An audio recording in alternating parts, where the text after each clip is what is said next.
For many of us, history comes alive in books. Years later, the movies got in on the History Act. But speaking of books, the library is where so many of us learn about our history.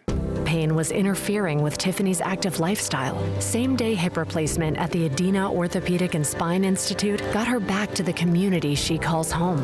At Adina, we do what we love, so you can too.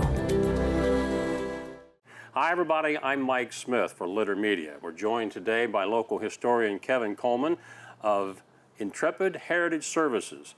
And this particular Ohio history marker that we're looking at is in honor of Burton Egbert Stevenson, born and raised in Chillicothe. I think my first knowledge of Stevenson was the scholarships of monies that he left that went to high school seniors in Chillicothe and many of the Ross County schools for years and years, and that foundation is still going.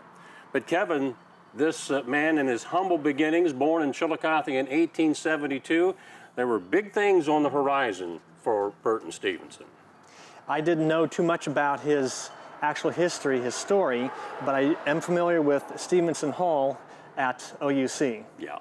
Now this library, which is the only Carnegie library in Chillicothe, and Mr. Stevenson had something to do with its coming along, which was built in 1906. Yes, Andrew Carnegie was a big industrialist, owned a lot of iron companies, and so he set up a foundation to pay for building library buildings all across the United States. I think it was a fairly simple process. You just apply to his foundation and say, we'd like a library, we can contribute this much to it, and you get a library building, which they're usually very durable, very well-built buildings. They stand for the ages. A librarian for 58 years in the city, but then went on to Camp Sherman, World War I camp just north of town. Yes, he set up the library there at Camp Sherman to keep the men informed and perhaps infotained. And that library served as a model for other libraries that the United States built across Europe as the war progressed. In fact, after World War I, he goes to Europe, in fact, France, and runs the American Library in Paris for several years. Yes. He was an expert in library science, clearly.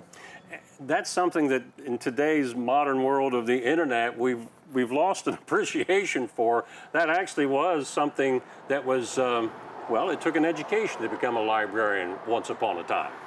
And I've always found the librarians are good at questions that stump you. Just give them a call and they usually know how to look it up. And do they still use the Dewey Decimal System? I don't know. I had to learn that when I was in high school.